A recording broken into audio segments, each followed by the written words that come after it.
इसमें एक एग्जांपल दिया है, बोल रहा है कि 100 मीटर लंबी एक लकड़ी एक लैंप के खंभे के पाद से 1.9 मीटर पर सेकंड की चाल से बाहर की ओर जा रही है। यदि लैंप भूमि से 5 मीटर की ऊंचाई पर हो तो 4 सेकंड पश्चात लकड़ी की छाया की लंबाई ज्ञात कीजिए। नहीं समझ में आया क्वेश्चन? समझाते हैं। जैसे मान लो इधर पहले फिगर से देखो, मान लो एक हमारे पास ये पोल है, ठीक है। पोल के ऊपर यहाँ पे लैंप लगा हुआ है, लैंप का मतलब लाइट लगा हुआ है, ठीक है। जैसे लाइट पोल पे लगाया जाता है वैसे बोल रहा है ये जो हाइट है ना इसकी, वो हाइट है 5 मीटर, ठीक है जी। फिर बोल रहा है कि 100 मीटर लंबी एक लकड़ी खंभे के पाद से 1.9 मीटर पर सेकंड की चाल से बाहर की ओर जा रहा है। यदि लैंप भूमि से 5 मीटर ऊंचाई पे 4 सेकंड पश्चात उसकी छाया की लंबाई बताना है। मान लो यहाँ से चलना शुरू किया, ठीक है, यहाँ से तो हम तुरंत यहीं पे इसका छाया नहीं बनेगा। मान लो धीरे धीरे धीरे इतना दूर मान लेते हैं चल दिया था, ठीक है। यहाँ पे लकड़ी की जो हाइट है वो क्वेश्चन में दिया हुआ है, कितना दिया हुआ है जी? 1 मीटर। 100 सेंटीमीटर लिखा है ना, तो 100 सेंटीमीटर का मतलब 1 मीटर हुआ ना, 1 मीटर होगा, ये हाइट होगा। अब चलो थोड़ा सा ध्यान दिमाग लगाओ। ये बताओ यहाँ पे लाइट जल रहा है, ये हमने लकड़ी रखा है, इसका जो छाया बनेगा किधर बनेगा? इस साइड बनेगा, और छाया एकदम ऐसे बनेगा कि नहीं? यदि हम इसको ऐसे मिला दें, प्रकाश वाला चैप्टर पढ़ाई दिया है, प्रकाश हमेशा सीधी लाइन में चलता है, इसका छाया तभी बनेगा जब इससे प्रकाश टकराएगा, तभी बनेगा ना, ठीक है। तो ऐसे प्रकाश मान लो यहाँ से ऐसे आ रहा है, ठीक है। ये हमने लकड़ी यहाँ पर रख दिया, ये कितने समय बाद बोला है? 4 सेकंड में ही चला, दूरी हुआ है 4 सेकंड में इतना दूरी चला है। जो उसका स्पीड है, ये लकड़ी है जो लेके जा रहे हैं, 1.9 मीटर पर सेकंड दिया हुआ है ना। अब बोल रहा है 4 सेकंड के बाद पता करना है, तो 4 सेकंड में दूरी कितना चलेगा? 4 से गुणा करोगे ना, 1 सेकंड हो गया, सेकंड से सेकंड कट जाएगा, मीटर में आ जाएगा, गुणा कितना आ जाएगा? 7.2 आएगा, 6 आएगा, हमको गुणा नहीं आता, 6 मीटर। यानी कि यहाँ से इसकी जो दूरी है वो कितना है? 7.6 मीटर है। समझ में आया चीज? क्लियर हुआ? अब बोल यही रहा है कि आप ये पता कीजिए कि ये जो हाइट है, यानी कि यहाँ से यहाँ तक की, इसका नाम दे देते हैं हम ABCD कुछ भी। मान लो यह A है, यह B है, यह C है, और यह D है, और यह पॉइंट E है, ठीक है। कोई दिक्कत नहीं है? हमको AB ज्ञात करना है, यानी कि AB की लंबाई ज्ञात करना है। ये इसकी छाया की लंबाई होगी। अब ये बताओ क्वेश्चन समझ में आया कि नहीं आया? तुमको जी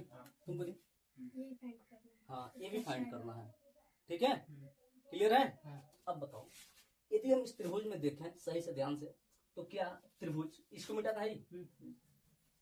त्रिभुज ABE वो सिमिलर नहीं है त्रिभुज ACD के, यानी कि ये छोटा वाला त्रिभुज बड़े वाले त्रिभुज के सिमिलर नहीं है, सिमिलर भी है। और एक चीज और हमको दिखाई दे रहा है, यहाँ पे ये 90 डिग्री के एंगल बना रहा है, ठीक है। हमको ये ज्ञात करना है, ये चीज हमको दिया है और ये चीज दिया है, ये हमको ज्ञात करना है। इसको हम मानते हैं यक्स। कोई परेशानी नहीं है ना? यदि यह यक्स है तो सिमिलरिटी वाला रूल लगा सकते हैं? नहीं लगा सकते हैं? लगा सकते हैं। इसमें हम लगाते हैं BE, क्योंकि हमको BE पता है, BE अपान हमको AB याद करना है, अपान AB इक्वल टू हम लिख सकते हैं CD अपान AC। इसमें बताओ किसी को कोई समस्या हो तो? है कोई समस्या? हाँ, कोई समस्या है तुमको जी? यहाँ पे देखो ना यार, इसको ट्रायंगल को देखो, 2 ट्रायंगल हम बराबर किए हैं, इसमें BE लिए हैं, और उस तो फिर क्या लेंगे? इसमें CD लेंगे, और इसमें हमने AB लिया है तो यहाँ पे AC लेंगे, ठीक है। बीई की लंबाई कितना है, 1 मीटर है। एबी की लंबाई x जो हमको ज्ञात करना है। सीडी की लंबाई कितनी है, 5 मीटर है। और एसी की लंबाई कितना है, x तो इसमें जुड़ जाएगा, यानी कि 7.6 प्लस x, यानी कि हो जाएगा 7.6 प्लस x। कोई दिक्कत है? क्रॉस मल्टीप्लाई करते हैं, क्रॉस मल्टीप्लाई करेंगे तो हो जाएगा 7.6 plus x equal to 5x। इसको इधर लेके जाते हैं, यानी कि 7.6 equal to 5x minus x, यानी कि 7.6 इक्वल टू हो जाएगा 4x। कोई दिक्कत नहीं है ना? यानी कि x इक्वल टू कितना आ जाएगा, 7.6 अपॉन 4, 1 बार में जाएगा 0.9, यानी कि x इक्वल टू कितना आ जाएगा 1.9 मीटर, यानी कि छाया की जो लंबाई कितनी होगी, 1.9 मीटर होगा। ठीक है। जो d है और BC का स्क्वायर बराबर AC इंटू CD, तो सिद्ध कीजिए कि BD बराबर CD, BD बराबर BC, CD बोले सर BC। ठीक है। क्वेश्चंस का फिगर बनाए। देखो एग्जांपल नंबर 3 है यहाँ। ठीक है। एक त्रिभुज के बारे में बात किया हो, एक त्रिभुज हम बना लेते हैं, ABC। अब क्वेश्चन में बोला है कि AB जो है वो AC के बराबर है। इसमें AB हो गया और AC हो गया, यहाँ पे लिख भी देते हैं। जो AB है वह AC के क्या है, बराबर है। यानी कि एक ऐसा त्रिभुज है, दो साइड उसके बराबर, कैसा त्रिभुज हुआ है? समझ में आ रहा है तुमको? आइसोलेट बोलते हैं शायद उसको। दो साइड यदि इक्वल है, आइसोसेलेस बोलते हैं। समझ में आया तुमको जी, राजवीर? ठीक है, ठीक है। अब क्वेश्चन में बोल रहा है कि तथा AC पर एक बिंदु D है। AC हमने ए ले लिया, इस पे एक पॉइंट हम कहीं भी D ले लेते हैं। हमको इसलिए पता नहीं कि कहाँ लेना है, कहीं भी ले लेते हैं हम।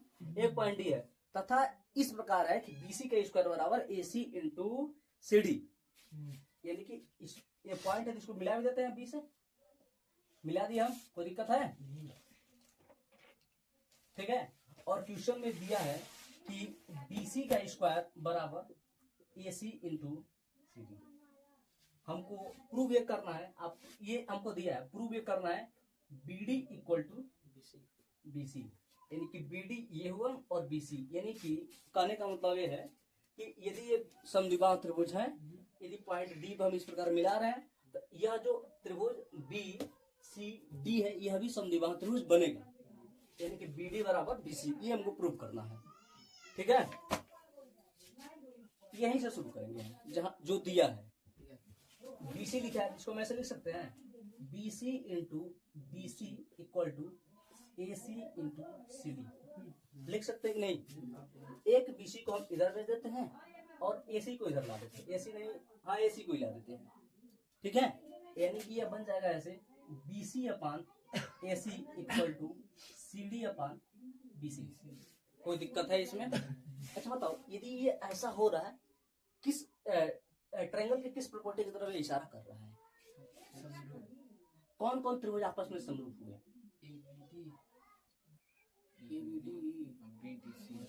अरे यार इसमें देखो ABC, इसमें BCD, यही है ना?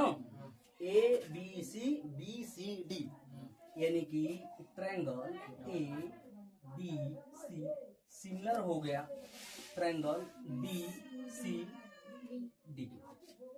एक मिनट ABC लिए है, ठीक है। थोड़ा सा गड़बड़ हुआ है,